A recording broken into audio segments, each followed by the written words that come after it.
Teman-teman, tahu permainan ular tangga? Enak banget nggak kalau kita kecil ya main ular tangga udah tinggal kotak terakhir. Tapi kan tuh ada ekor ular tuh yang deket situ tuh. Tahu-tahu kemudian kita kena yang ekor ular akhirnya turun jauh banget atau di tengah lah segala macam. Nah, denger nggak bahwa ketika kita tidak ngerti ilmu hutang, maka kita akan cepat atau sangat bisa jatuh miskin. Nah, mau nggak terhindar dari jatuh miskin karena kita menjadi mengerti salah satunya adalah ilmu hutang? Mau nggak mengerti kapan sih sebenarnya kita memang boleh berhutang atau kapan sebaiknya tidak? Lalu seperti apa contoh salah satu sahabat yang kemudian mengerti tentang hutang ini lalu mampu mengelolanya dengan baik sehingga itu justru menjadi kebaikan yang sangat luar biasa bagi beliau, dan itu malah kemudian menjadi tambahan-tambahan kekayaan yang sangat baik ketika memang mengerti bagaimana ilmu hutang.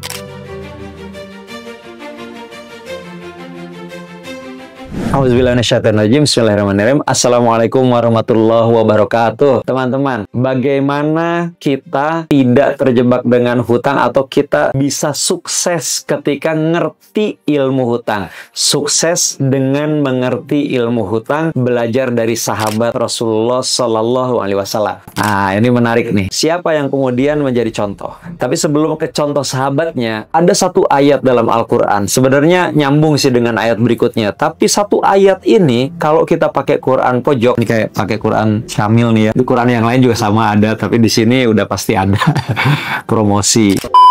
Di halaman 48 kalau Quran pojok itu surat Al-Baqarah 282. Ayat yang paling panjang itu adalah ayat yang terkait dengan hutang. Di sini Allah mengatakan, ya ayyuhalladzina amanu idza tadayantum bidainin ila ajalin musamma faktubuhu wal yaktub bainakum katibum bil adl, dan seterusnya. Panjang banget nih satu halaman. Wahai orang-orang yang beriman, apabila kamu melakukan hutang piutang untuk waktu yang ditentukan, hendaklah kamu menuliskannya. Hendaklah seorang penulis di antara kamu menuliskannya. Nggak boleh yang menolak. Nggak boleh kemudian tidak dituliskan sebaiknya. Walaupun di ayat yang berikutnya yang pendek itu boleh dengan syarat dan ketentuan yang berlaku. Nggak ada orang lain yang bisa jadi saksi. Percaya, trust betul-betul, reputasinya udah jelas, isinya hanya Allah langsung. Tapi itu setelah ayat yang sangat panjang yang memang detail sekali membahas tentang hutang piutang. Nah, maka seperti apa contohnya? Kan saya pernah menyampaikan di YouTube channel saya ini, cara kaya itu satu adalah ngerti bagaimana kemudian membangun kekayaan, membangun bisnis, membangun kekayaan. Yang kedua juga mengerti ilmu hutang, karena itu bisa menjadi pembunuh kekayaan atau menjadi kuburan jadi kemiskinan kita. Zubair bin Awam adalah salah satu sahabat yang kemudian juga beliau masih masuk kepada keluarganya Nabi SAW. Zubair bin Awam ini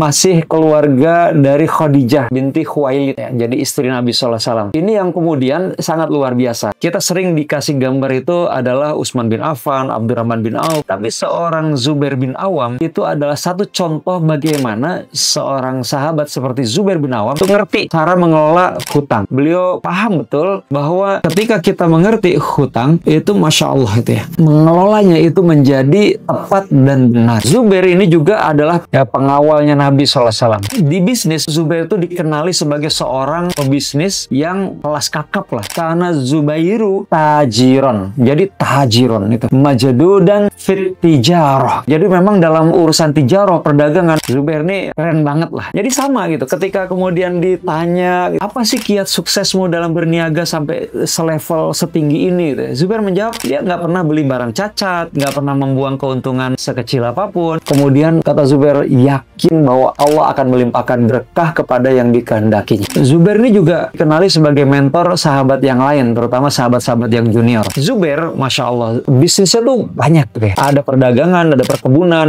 dia juga mengelola 1000 budak gitu yang dia produktif gitu. Dan produktivitas budak ini setiap hari itu disewain kepada banyak usernya, kemudian dibayar harian. Nah, keuntungannya itu telah menunaikan kewajiban kepada budaknya. Haknya yang diterima oleh Zubair setiap hari itu disedekahkan. Masya Allah. Nah, Zubair itu dikenali punya hutang utang banyak. Jadi dalam riwayatnya Abdullah bin Zubair itu, kata beliau, sebelum kejadian perang Jabal, Zubair memanggilku, kata Abdullah bin Zubair. Setelah aku berdiri di sampingnya, Zubair berkata, anakku, di perang ini siapapun yang terbunuh maka dia adalah zalim atau dizalimi. Ku menduga aku akan terbunuh di hari ini sebagai orang yang dizalimi. Sungguh kegelisahan terbesar dalam hidupku adalah urusan utangku. Apabila utang kita dilunasi masih menyisakan kekayaankah gitu, maka juallah seluruh harta kekayaan kita untuk melunasi hutangku dulu. Jadi sepertiganya itu juga wasiat gitu ya. Dan Zubair bin Awam itu punya anak 9 laki-laki 9 perempuan, 18 gitu ya, Masya Allah. Abdullah bin Zubair putranya itu diamanahi untuk menangani utang-utangnya. Dan Zubair memang banyak hutang, tapi hutangnya itu begini. Zubair ini seorang yang sangat dipercaya, kaya raya, sukses, hebat sekali, sangat dipercaya. Nah, banyak orang-orang kaya itu yang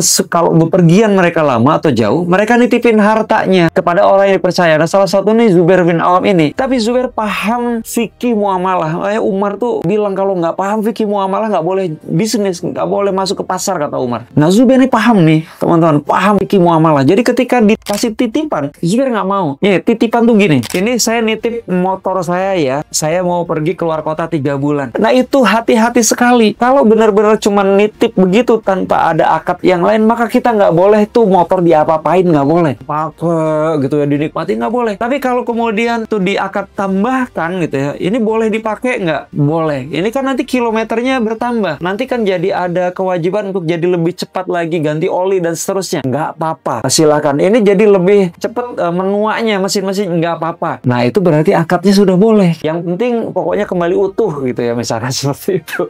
Nah, ini udah pinjem, dipakai nggak kembali utuh.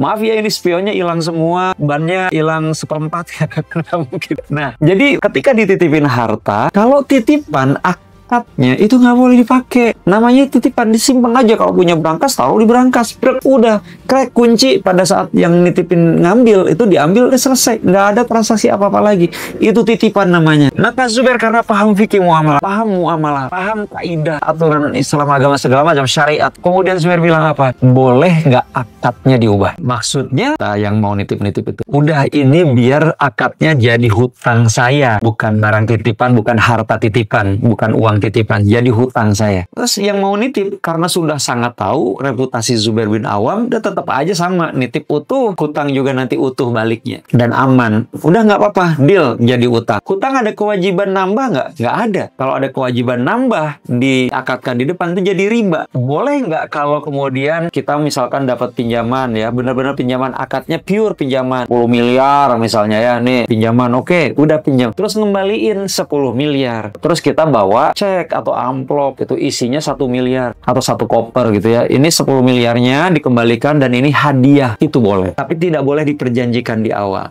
Nah, kalau hutang yang juga tidak boleh ada perjanjian di awal untuk nambah dan harus mengembalikan, boleh diputerin untuk jadi modal bisnis, itu boleh. Nah, Zubair bin Awam ketika sudah mengubah akadnya jadi hutang, diputerinlah di bisnis. Di antaranya di bisnis properti. Zubair jeli melihat lahan tanah. Ada kemudian lahan-lahan yang dipilih seperti bisnis properti lah. Pebisnis properti itu gimana sih cara bisnisnya? Salah satu keahlian yang mesti dimiliki oleh pebisnis properti itu adalah melihat lahan yang potensinya nanti tahun depan, 2 tahun berikutnya itu akan naik harganya karena tempatnya misalkan ya, kan ada pengembangan kota ke sana dan seterusnya dan seterusnya. Nah, itu Zubair punya kemampuan itu. Dia investasi bukan hanya di Madinah, dia investasi juga di kota lain, bahkan di negara lain propertinya itu. Yang kemudian, Masya Allah, tabarakallah, itu berkembang luar biasa. Beliau juga punya rumah di Basrah 2, punya 11 rumah di Madinah, punya rumah di Kufah, punya rumah juga di Mesir. Punya asal mulanya ya karena tadi jadi pinjaman. Hutang Zubair itu subhanallah ketika dihitung sama Abdullah bin Zubair anak itu sampai 2,2 juta dirham. Yang kalau dikonversi kira-kira kira-kira sekitar 1,3-1,4 triliun. Banyak banget. Tapi Masya Allah gitu ya, asetnya Zubair, contoh bisnisnya Zubair. Jadi nggak dilarang, apalagi kalau properti, teman-teman tahu semua kan gitu ya. Zubair nih beli nih misalkan lahan di Ghabah. Jadi harganya 170.000 dirham atau 102 miliar kurang lebih. 170.000 dirham ini. Nah kemudian Abdullah dalam rangka kemudian untuk bayar hutang-hutang Zubair menjual lahan tersebut. Laku berapa? Laku sebesar 1,6 juta dirham. Jadi belinya 170.000 dirham dijual 1,6 juta dirham. 102 miliar dijual 960 miliar. Dahsyat. Satu lahan doang gitu. Sementara utangnya kan 1,3 sampai 1,4 T. Nah satu lahan aja udah hampir 1 T. Nah belum aset-aset lainnya. Nah setelah semuanya lunas, setelah semuanya beres dibagikan oleh Abdullah bin Zubair, itu dihitunglah satu istri dapat warisan 1,2 juta dirham. Satu istri. Ya mohon maaf, ini kan contoh ya, harus disampaikan ya. Para sahabat tuh kan dengan kesalehannya itu luar biasa. Istrinya selalu 4 gitu ya. Mayoritas. Satu istri itu dapat 1,2 juta dirham. Yang kalau dirupiahkan, dikonversikan kurang lebih 720 miliar rupiah. Nah itu satu istri. Satu istri itu seperberapa? Kalau istri ada anak segala macam, itu 1/8. Nah kalau 4 berarti 1/8 dibagi 4 atau 1/32. Jadi kalau 1/32 itu 720 miliar, kekayaannya Zubair bin Awam berapa? Kalikan aja, kali 32 gitu ya. Jadi 720 miliar kaliin 32 tuh 50 triliun sekian. Masya Allah gitu ya, luar biasa pisan gitu. Ada yang hitung 30 triliunan ya, bukan 50 triliunan, 30 triliunan sekian. Nah itu kenapa? Ketika mengerti ilmu hutang. Nah lalu kalau nggak ngerti ilmu hutang, gimana? Praktek kekiniannya seperti apa? Insya Allah di video berikutnya. Yang kedua setelah ini, supaya tidak terlalu lama, disambung di video kedua lanjutan dari poin yang ini. Terima kasih. Assalamualaikum warahmatullahi wabarakatuh.